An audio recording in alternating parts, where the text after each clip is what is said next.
Welcome to the Rim Break Rodeo. We hope this video helps.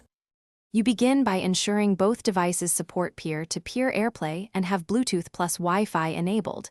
This creates the direct link.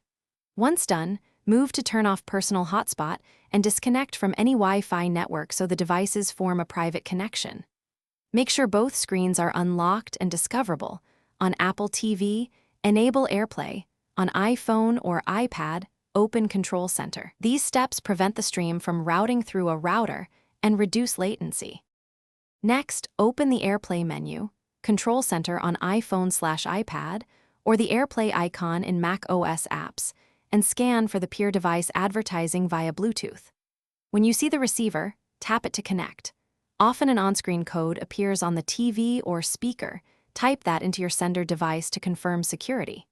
Then pick whether to mirror the screen or stream a single app's audio or video and choose the best output. This ensures correct resolution and audio routing for smooth playback.